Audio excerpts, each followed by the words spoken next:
Hello and welcome everyone to another special video here. I'm very lucky and grateful to be joined by my mum, who some of you might have seen before in a previous video. And today we're going to discuss some things about learning foreign languages, because my mum can speak, obviously a native English speaker, and has learned foreign languages as well at university and has gone on to work in other countries using her language skills.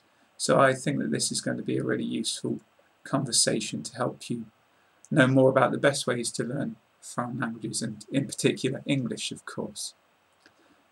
If you want to check the YouTube description or the notes below the video on other websites, I'm going to write and transcribe some of the important points to help you understand. So please read about them there if you need to, below the video.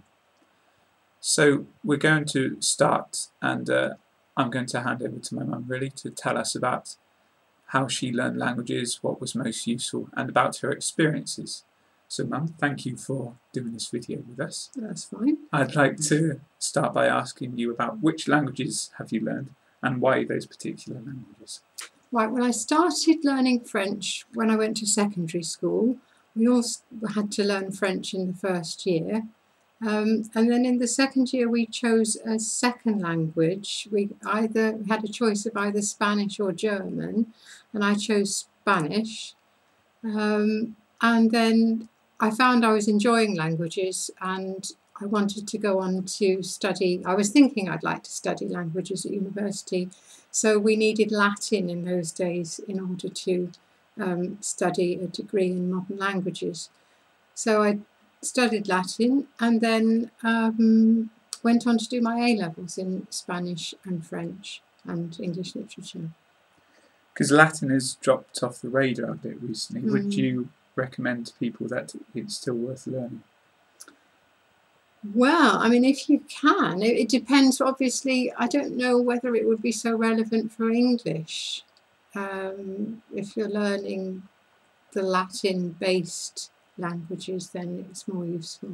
So for some of the other romantic languages, it might be worth it. Okay. If I can ask, Mum, is there a reason you chose to become multilingual in particular? Well, it was something that just emerged, really, because it wasn't until I was about 16 or 17 that I realised that I wanted to continue with languages, and it's just something that you get to enjoy, really. And it's something that happens.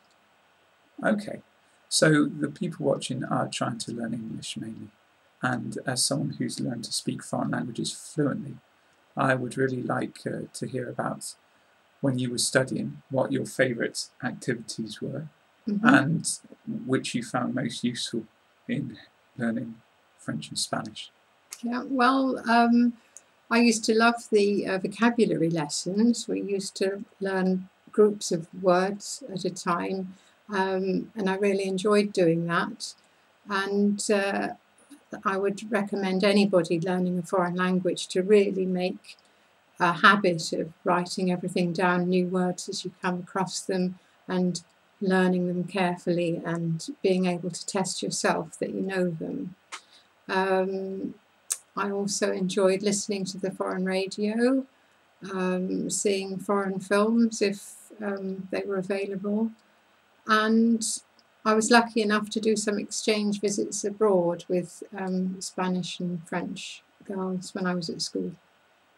Okay, and in terms of the vocabulary learning in particular, I think you used to learn by doing groups and themes. That's right, yes. They'd introduce a group of words, perhaps for a particular subject like Christmas or the weather, and that's quite a good way to link the words and remember them, probably. All right, thank you. Obviously, you found your language skills very useful. How have you learned them in terms of life in general, and what jobs have you been able to do in different countries? Well, I've mainly worked in the UK. I started as a teacher of Spanish translation in my first job. That was alongside another job. And then I trained as a bilingual secretary in Spanish and French.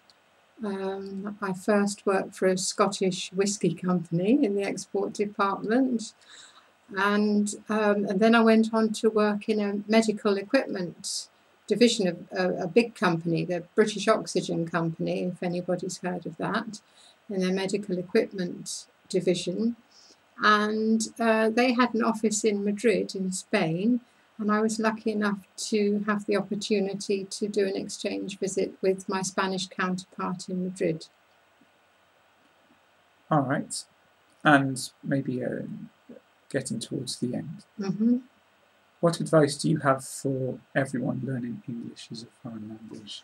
Well, just try and immerse yourself in the language as much as you possibly can. Read a lot of English, listen to the radio, write down all the words that you learn and really learn them, study them hard. If you can meet native English people in your home country, that would be great. You can form little conversation groups, even with just your friends. If you're all learning English, that's quite fun, and then you all talk English together. And really just enjoy it. That's the main thing. Just enjoy it. All right, then. That's great.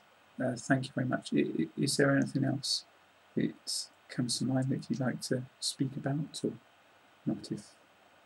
I don't think so. I think that's more or less everything. Yeah. Is there anything else you wanted to ask? Yeah, just a quick one. And sometimes in the modern day, it's questioned really the usefulness of learning different languages. Maybe this is more in the UK than other places, but have you found it enjoyable to know different languages, and would you recommend learning different languages? Oh yes, I thoroughly, because it helps you understand another culture. Apart from, that's really, you don't understand another culture until you really get into the language and engage with it, I'd say. Okay, thank you. And to back that up, I found an article which is at the bottom of the notes there from fairlanguages.com, which is an article saying that people who can speak multiple languages can enjoy better careers and maybe even earn more money. So that might be of interest to people watching this. So have a look at that if you want.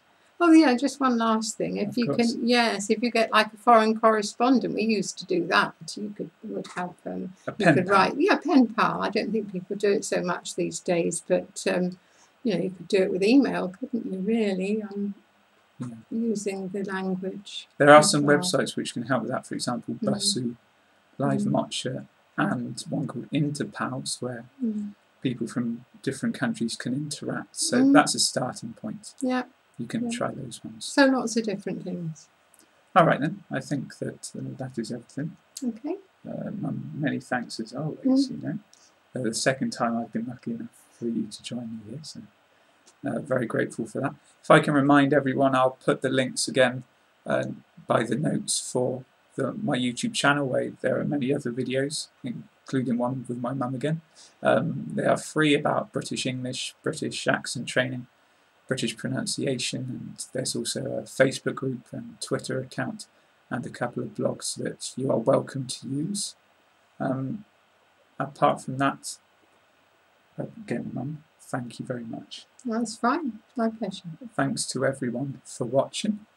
I will be back again soon with more videos, so I will see you next time.